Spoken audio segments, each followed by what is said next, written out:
Welcome to another exciting episode of Musa N Show. Here is what we have today. Sanibonani, ngizokhumbula ukuthi enyangeni ezedlule kwakuyi-Christmas party yomkhonto wesizwe party seLimpopo.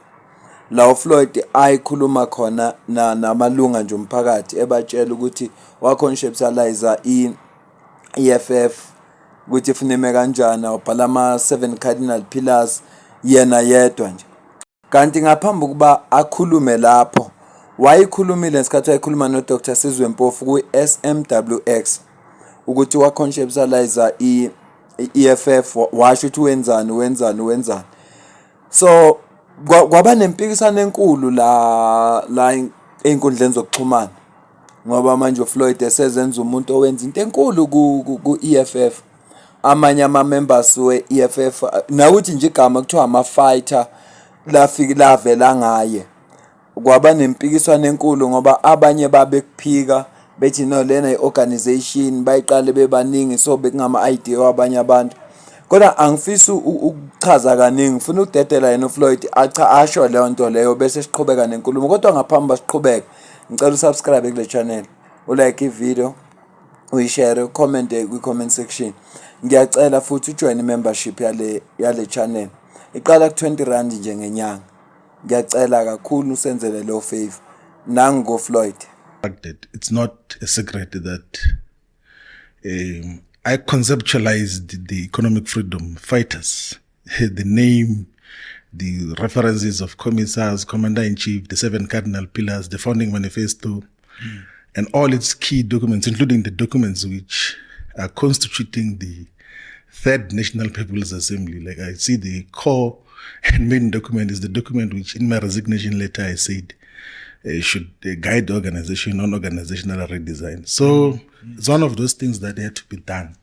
Sengake ngayenza ivideo ngalolu daba lapho khona kwakukhuluma uFikile Mbalula, Secretary General we-ANC, echaza ukuthi le 7 cardinal pillars EFF zabhalwa uFloyd esese ku-ANC, ebhalela i-ANC Youth League. Kwathi ke mabephuma ku-ANC beyoqala i-EFF, wahamba nawo lama cardinal pillars, wafike esewasebenzisa ku-EFF. Kodwa wona umuntu owabhala nje kusuka phansi uFloyd. Even i-constitution nje umuzwa uFloyd esho ukuthi i-constitution ye-EFF ibhalwe uFloyd. Uthi ngisho igama uyo libhalile, ubezisholo yena umzwile nawo. NgoLwesihlanu ke i-EFF beyine-CCT meeting ebizwa ngokuthi Central Command Team Meeting of the Third National People's Assembly. Futhi meeting yama-leaders lalabantu laba bakhethwa kwi-3rd NPA lebi yenzeka I think ngeyi-16 kuDisemba uma ngisakhumbula kahle ama-date. Kukhulume uProfessor Phakeng Mamokgethi, wathi ku-childish ukuthi angathi umuntu yena uqale i-organization wabhala igama, wabhala uthi cha leyo nto leyo angeke yenze umuntu oyedwa. Le nto yenzeka ngoba kusuke kukhona i-collective, abantu abaningi beshare imbono ehlukahlukene bese kuvela amasuku ukuthi kungasetshenzwa kanjani. Kodwa nje akusuka umuntu oyedwa ongenza lento. Usho ukuthi umphikisa direct uFloyd, futhi uthi ku-childish ukucabanga kanjani. Angifuni ukuthi nala kukhulume mina, ngifuna ukuthi azikhulumele lo mama bese siqhubeka ke emva kwakhe. Now, I know what I'm about to say may be controversial, but I will say it anyway, because this is the truth. The leadership demands the courage to speak the truth. And you know, this party has shown that courage to speak the truth, even when it is uncomfortable. The credibility of any organization is dependent on the strength of its leader. Umeqala nje umama uqala athi nje uyazi ukuthi iphuzu azolibeka manje li-controversial, kodwa kufanele likhulume ngoba yiqiniso. Futhi noma yiphi organization makufuneka ephambili ifuneke kukhulunywa iqiniso noma kuthiwa liko comfortable. Uthi futhi ayifuneki leader enteke. Ma uyi-leader funa ukukhuluma iqiniso ngesikhathi sonke. Uyamona wendlalela kahle inkulumo yakhe ukuthi lento azoyikhuluma iyiqiniso noma ngathiwa ubengafanele ayikhulume kodwa uyikhuluma ngoba iyiqiniso futhi uyafisa ukuyibeka njengoba injalo angayinabukelisi. Ngiyayithanda indlela ayendlalela kahle inkulumo yakhe ngayo, wenzela ukuthi noma kuthiwa uyamsola kodwa wazi ukuthi lento ade isho uyisho phezu kwesisekelo sokuthi uthe ukhuluma iqiniso. Asike silizwe ukuthi iqiniso lakhe lithini nokuthi lona liphi. If your leader is weak, the organization is going to be weak. So you need your leader to be strong because the organization becomes strong. They are the organization. Doesn't matter what you say. Doesn't matter what you... Of course you must contribute. That's why you are in this leadership team. You know? That's why you're in this leadership team. The idea that, no, that sentence came with me, or Dineo said, no. So childish. You are in the leadership team to contribute. There is no organization.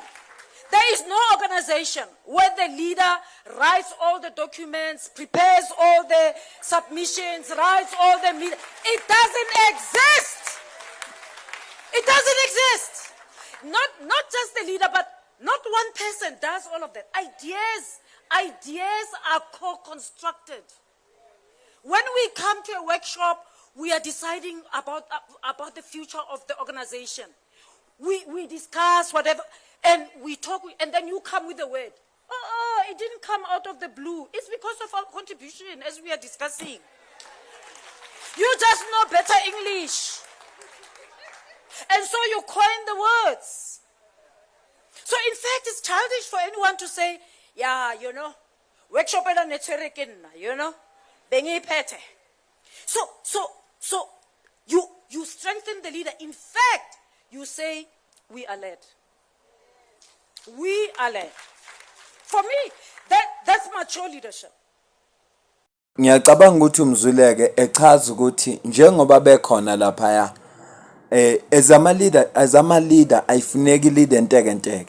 Kufuneka leader strong elimelayo iqiniso ukuze nabantu bezokwazi ukuthi sine leader eqothe emela iqiniso futhi abantu bakhethwa ku leadership ukuze ba contribute. Akekho umuntu ofuneka ame athi leya line leyabhalwa yimi cha ngoba iorganization into ye collective. Akekho kodwa umuntu oyedwa ongabhala ongaza negama abhale iconstitution abhale noma yena engazibiza ngamagama uthi kodwa lonto leyo exist ngoba lena iorganization kuhlangana abantu beze nama ideas ba discuss emveni kwalapho bese kuba khona obhala ngoba khona kufuneka abhale ekugcineni uzuthi mhlambe ngoba wena wazi a better English uzokwazi ukuhlanganisa amagama kahle ukuthi azwakale kahle futhi ayibeke kahle inkulumo kodwa uyakuphika ke yena lokuthi kungathiwa nje uFloyd yena yedwa kodwa kuyivideo engiyifaka ekuqaleni umzwile uFloyd esho ukuthi yena weza negama iconstitution even in third National People's Assembly le abebehlangene kuyo njengoba namhlanje sekuzohlangana ama meetings we leadership le yakhethwa kuleyo People's Assembly uthi uFloyd uyena owayibhala ukuthi izo structure kanjani izohamba kanjani ufuna kwenziwe kanjani yonke lonto uthi nguyena owayibhala usholo yena mina ngakasho lutho oqhamuka kimi usholo yena nje uFloyd ukuthi nguyena owayibhala angazi ke mina ngicela ukuza ukuphawula kwakho which is which kwenzakalani ngabe uqinisile uFloyd mayithi yena weza negama wabhala iconstitution wabhala kodwa ke uFloyd akufanelanga amandla omuntu usiwadle unali khona uyabona nje constitution ye MK party siyazi ukuthi ibhala uFloyd ngoba ngaphambilini bingekho kodwa ufikile uFloyd ngoba into le akwazi ukuyenza kahle uyenzile kahle iconstitution yomkhonto wesizwe party uyibhalile noma ubengeyedwa kodwa uyena oqamile ngoba phela organization ikhandwa abantu abaningi kodwa uyena oyileader lawo bantu labo. So ngicela ukuza ukuphawula kakho kulolu daba ukuthi kahle kwenzakalani ngabe uFloyd uqamba manga mayithi uyena owayibhala lelo noma basebenqena nje ukuvuma abe EFF ukuthi cha khona ngempela sayibhalela uFloyd kodwa phela wayenza nathi sikhona noma wayenzela thina sonke ngoba leli qembe lethu. Uthi ke uProfessor Phake ngimamukhethi ku childish ukuthi kungasuka umuntu nje athi yena uyena nje wabhala yonke lento le ngoba lento into ecollective. Ngicela ukuze ukubona kwakho la ku comment section. Ngizwe ukuthi wena kulokukhuluma kuthini ukuphawula kwakho. Ngiyabonga kakhulu. Mina nawe sidibane kwivideo elandelayo.